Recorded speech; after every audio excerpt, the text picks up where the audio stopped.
Hello guys, welcome back to my channel, and for today's video, ang ituturo ko sa inyo ay kung paano tayo humingi ng tulong sa government official, especially kapag mayroong burial assistance, medical assistance sa DSWD. So ano yung mga requirements na kailangan natin kapag hihingi tayo ng tulong sa DSWD?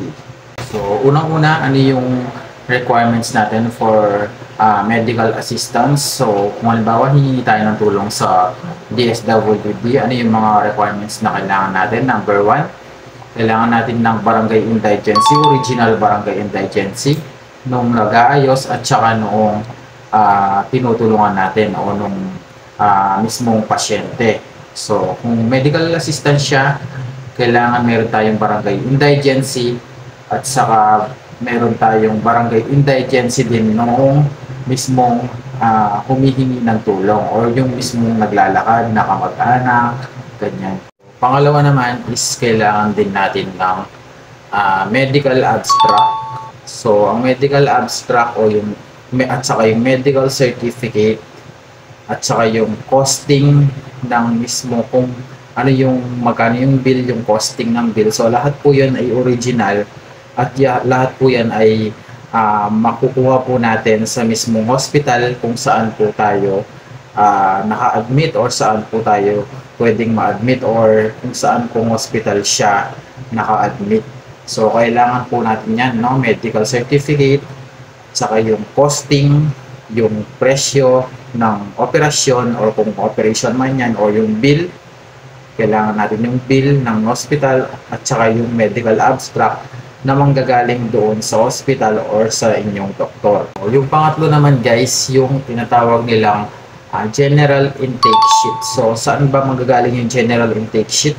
So, manggagaling po yan sa CSWD or sa City Social Welfare. So, magkaiba po yung DSWD at saka yung CSWD. Pwera na lang kung sasabihin ng CSWD sa inyo na doon na kayo sa DSWD magpa-interview kasi meron pong interview yan. So, magkaiba po yung CSWD or Social Welfare ng munisipyo. So, sa munisipyo ninyo, hanapin niyo doon yung Social Welfare sa munisipyo ninyo and hingi po kayo ng tinatawag nilang General Intake Sheet. So, doon sa General Intake Sheet, hanapin din nila yung requirements ninyo doon katulad ng una kong nabanggit.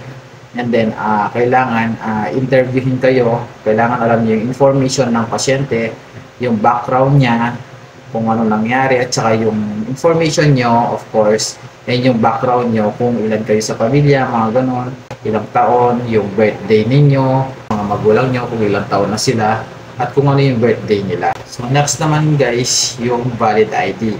So, kapag kailangan meron kayong valid ID and of course meron din valid ID yung mismong pasyente na tinutulungan ninyo.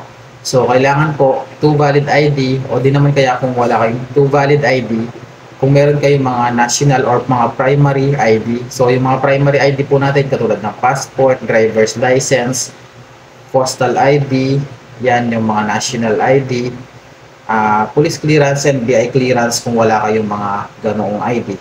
So, make sure na meron kayong may bibigay na proof of identity para malaman nila na kayo talaga yun. So, paano naman kapag gamot lang yung hihingin yung tulong? So, pagka gamot lang po yung hihingin ninyo na tulong, kung sa DSWD po, gamot lang yung hinihingi ninyong tulong. So, kailangan po, lahat ng nabanggit ko sa una, lahat po ng nabanggit ko na iyon, is kailangan po, meron po kayong reseta or yung mismong request ng gamot. So, dapat po meron po kayong reseta ng mga gamot at saka costing po ng gamot. So, kung may costing kayo doon sa hospital, palitan nyo lang yun. Kailangan yung gagamitin doon is yung costing naman ng gamot. Kung magkano yung presyo lahat ng gamot. So, yun po kasi, doon kasi magbabase yung DSWD kasi kung magkano yung assistance na pwede nilang ibigay sa inyo. Kaya kailangan malaman nila kung magkano yung gamot na gagastusin ninyo doon sa kailangan ninyong gamot na bilhin. So, yun lang guys. Then, hopefully, na makatulong itong video na to sa inyo para doon sa mga gustong humingi ng tulong sa DSWD. So yung DSWD site nga pala, pwede nyo i-search sa Google kung saan kayo malapit. So possible yan sa mga munisipyo ninyo, pwede ninyong itanong kung saan kayo pwedeng magpasa ng mga requirements na nabanggit ko. Make sure po na lahat ng requirements na nabanggit ko is mga original po yan, kasi alam ko po hindi po nila tinatanggap kapag may kapag mga Xerox copy na po yung mga requirements ninyo. And pwede lang po kayong mag-request dyan. Alam po monthly naman pwede kayong mag-request, or pwede kayong pumunta para makahingi ng tulong sa kanila kung ang maintenance ninyo ay sa gamutan na siya. So don't forget to like and subscribe. So i-follow nyo rin yung Facebook page ko, nandyan sa screen nyo. And make sure na yun ay totoong page ko para updated kayo sa mga bagong video na gagawin ko dito sa YouTube at saka sa Facebook.